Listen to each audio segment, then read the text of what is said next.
Her laughter still echoed in the empty rooms of our home.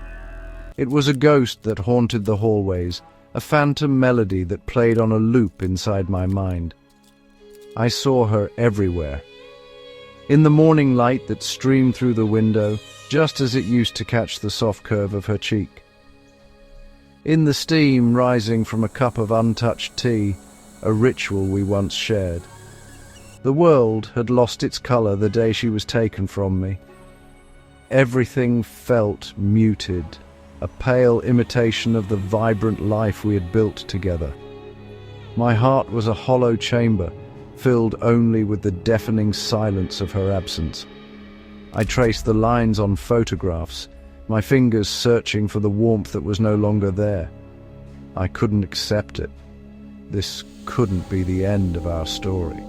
Our love was too vast, too profound to be confined to a single lifetime, a single reality. The grief was a physical weight, pressing down on my chest until I could barely breathe.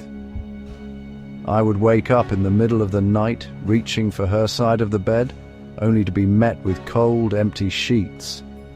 The pain was a relentless tide, pulling me under again and again. I knew with a certainty that defied all logic that she had to exist somewhere else, another version of her, another chance for us. It was a desperate hope, a single flickering candle in an endless darkness, but it was all I had left to cling to. The nights were the hardest. The city lights outside would blur into a meaningless smear of neon and yellow, and I would close my eyes, trying to conjure her face. I remembered the way her eyes would sparkle when she told a story, the gentle way she would tuck a stray strand of hair behind my ear. These memories were both a comfort and a torture. They were fragments of a life that felt like a dream I couldn't wake up from. My world had shrunk to the size of this grief, this all-consuming longing. I had to find her, not just to heal my own broken heart, but because a universe without her in it felt fundamentally wrong, incomplete. This singular thought became my obsession, my entire reason for being. The world around me faded into the background. Friends' voices became distant murmurs. The passing of days became irrelevant. My focus narrowed to one impossible goal: to break the rules of reality itself. I started to believe that our love was a constant, a fundamental force that must exist across all planes of existence. If I could just find a way to cross the boundaries that separated them, I could find her. I could find us. The idea was madness, born from the depths of sorrow, but it was the only path forward. It was my only way back to her. My search began in the language of the stars. I devoured films about cosmic travel, about the fabric of space-time bending and tearing. The swirling galaxies and glowing nebulae on screen weren't just fiction to me anymore. They were a roadmap. They were a promise. I saw the theoretical possibility of wormholes not as science fiction, fantasy, but as a doorway I was destined to open. My grief fueled a frantic energy. I filled notebooks with complex equations, drew schematics of impossible machines, and transformed our small apartment into a laboratory of hope and madness. The world thought I was chasing ghosts, but I was chasing a tangible presence, an echo I could still feel across the void. I poured every last remnant of my being into this quest. My savings dwindled, my body grew tired, but my resolve never wavered. I was chasing the visual poetry of cinematic universes, trying to replicate the fantastic portals that connected disparate worlds. The hum of my makeshift machinery became the new soundtrack to my life, replacing the memory of her laughter with the buzz of raw power. I was trying to punch a hole through reality itself. It was a gamble against the universe, a desperate bet made by a man with nothing left to lose. I wasn't just building a machine, I was building a prayer, a physical manifestation of my undying need to see her again.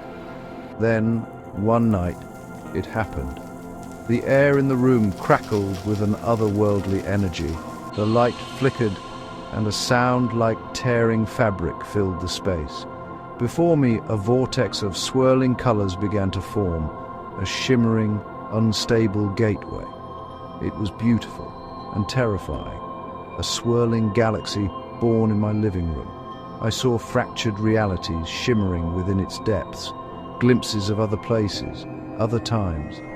Floating debris, caught in a slow-motion dance, drifted through the opening. This was it, the portal to the multiverse, the gateway back to her. My heart hammered against my ribs, a frantic drumbeat of fear and elation. Without a moment of hesitation, I stepped through. The sensation was indescribable, a feeling of being pulled apart and reassembled all at once. Time bent and warped around me.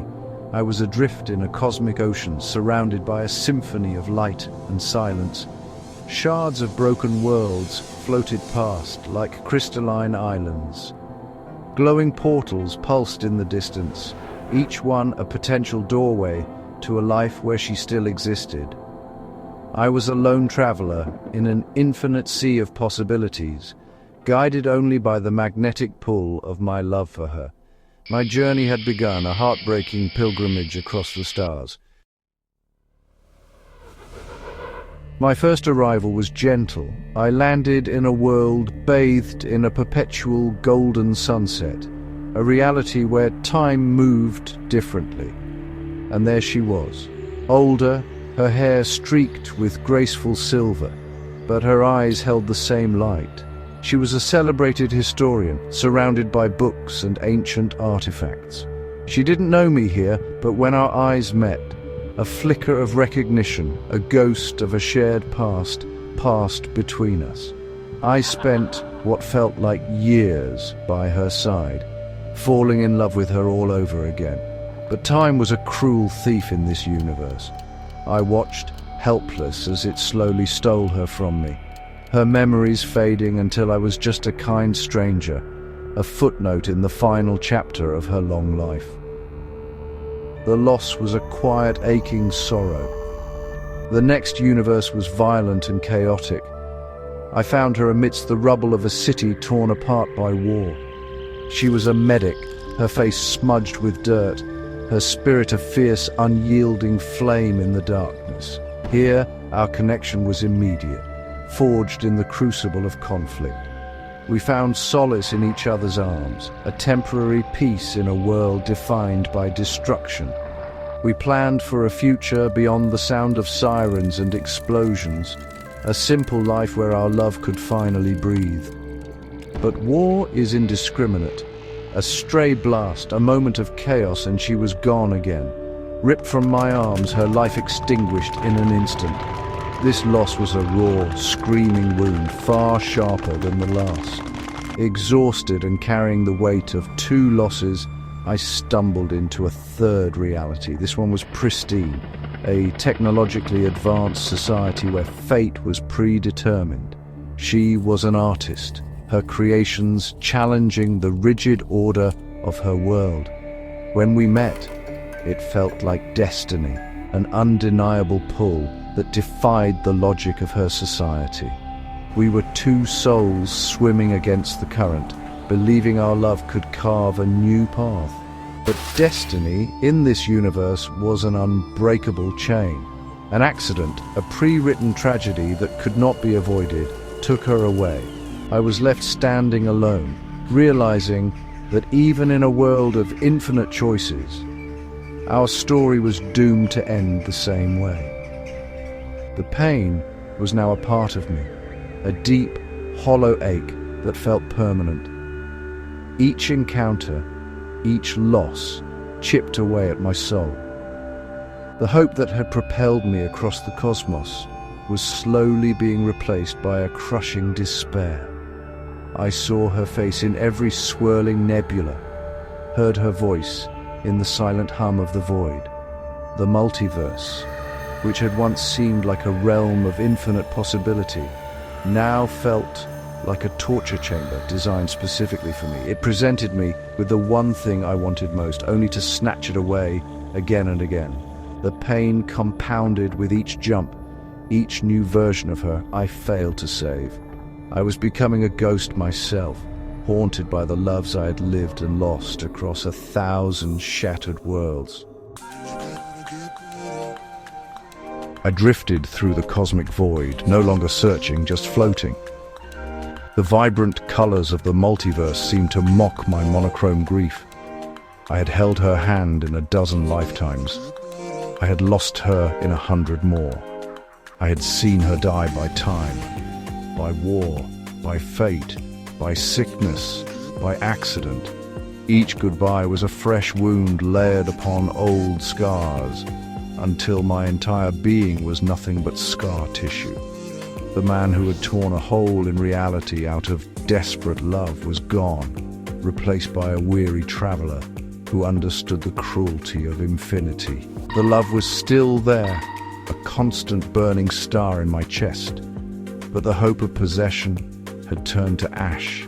As I hovered in the silent space between worlds, a profound realization washed over me. My quest was never about having her. It was about the love itself. The love I felt was not diminished by her absence. In many ways, it was amplified, purified. It existed beyond touch, beyond time, beyond even life and death. Loving her wasn't about holding on. It was about the simple, unwavering truth that my heart was and always would be hers, regardless of which universe she inhabited, or if she inhabited one at all. It was a love that could exist in the quiet solitude of my own soul, a treasure I could carry with me forever. In the distance, the multiverse began to tremble. The gateways flickered and died. The swirling galaxies contracted, the fractured realities stitching themselves back together. The cosmic sea was calming, the storm was ending. The portal I had first stepped through, my gateway home, was shrinking, a closing iris of light. It was an invitation to return to a world of quiet absence, a world where she was only a memory. But it was my world, my memory. The pain was still there, a deep and resonant chord, but it was no longer a destructive force. It was simply a part of the song of our love. I turned my back on the collapsing cosmos. With a final silent goodbye to all the versions of her I had known and loved, I walked away from the closing portal. I did not need to possess her to love her. As I stepped back into my own reality, the portal sealed shut behind me, leaving only silence. I looked down at my hands, and for a fleeting moment they shimmered with the faint, glittering light of distant stars. Stardust, a remnant of my impossible journey, fell from my fingertips and vanished into the quiet air. I was alone, but I was no longer empty. Love was the journey, not the destination.